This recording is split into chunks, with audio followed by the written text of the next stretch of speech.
All right, hello wine drinking people. Time for more of what I've had to drink yesterday, and our good friend Claudia Cigliuti was in to do a tasting with us, and a little embarrassed when we had a few people show up, man. I'll tell you what, I am glad that a lot of people have not really got caught on to Barbaresco and Barolo, because they make a tiny amount of wine in the Piedmont. When you look at Barbaresco, 4 million bottles.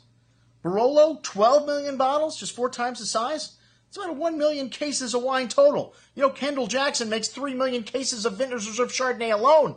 So this is a tiny area. They make a small amount, but very high-quality wines. Everything coming from the Piedmont. And this is a family-owned winery. They have several generations now. Claudia, I believe, is the 5th generation.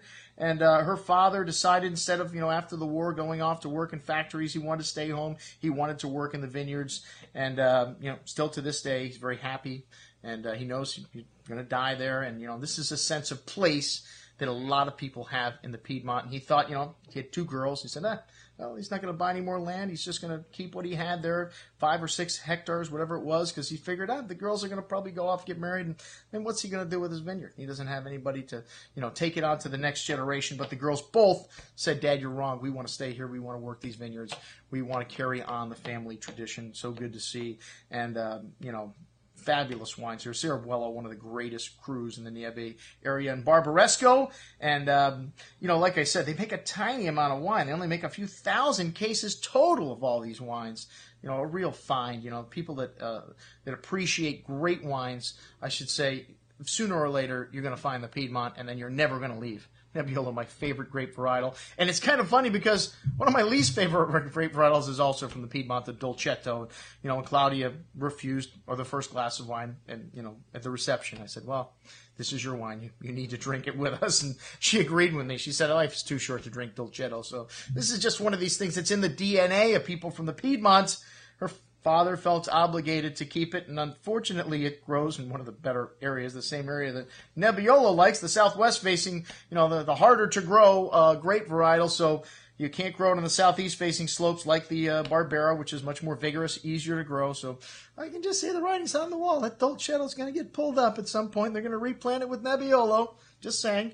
All right, well, it's a nice little Dolcetto, though. A fresh, fruity bouquet on the nose, fresh earth, some black spice notes, and really smooth and easy drinking, soft tannins. Really classic Dolcetto. Meant to drink early, Dolcettos are not bad as long as you drink them in the first couple years. You don't want to have 10-year-old Dolcetto on the shelf. It happens to us here because I'm not too excited about it. But a nice little Dolcetto nonetheless, and, under $20, a fair price. The Barbera di Alba, this is, to me, one of the greatest grape varietals. I love Barbera. And like I said, it's a little easier to grow, this grape varietal. And, this wine has got lovely dark berry fruit, some fresh plowed black earth, truffles, really pretty floral notes.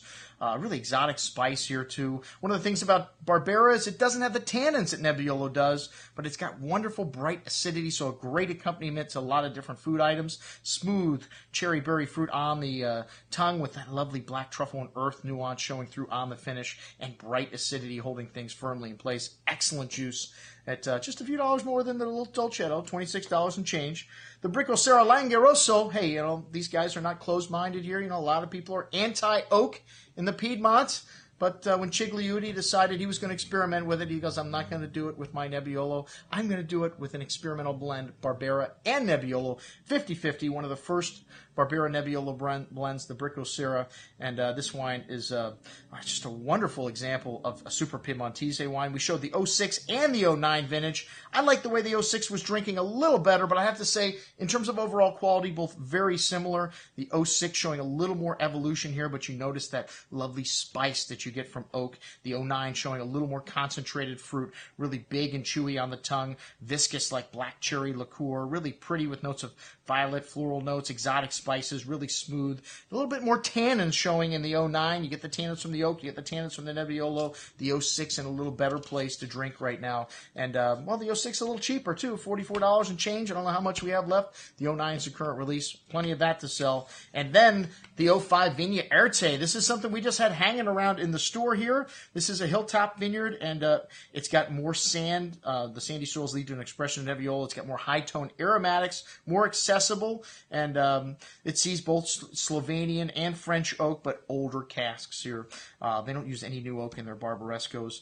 Red licorice spice here, black tar, truffle, earthy notes of the red cherry, liqueur-like fruit. Very lovely aromatics here with that fresh earth of the Piedmont showing. The 2005 vintage, a nice choice to drink today. These wines are already starting to soften up. It is a classic vintage, though. These wines are going to last, but they have drank good since they were released. I really like the 2005 vintage a lot for that reason, and really complex finish with layers of spice, earth, black tar note showing, and the Cerebuela, though, definitely a level up in terms of, the concentration, the ageability here. This is a 30-year-old Nebbiolo vineyard, and everything is done by hand, as you would imagine here. It's a hill crest of the Cerebella Cru and Nieve, and Cigliuti's portion is southwest facing, calcareous marl and tufa soils.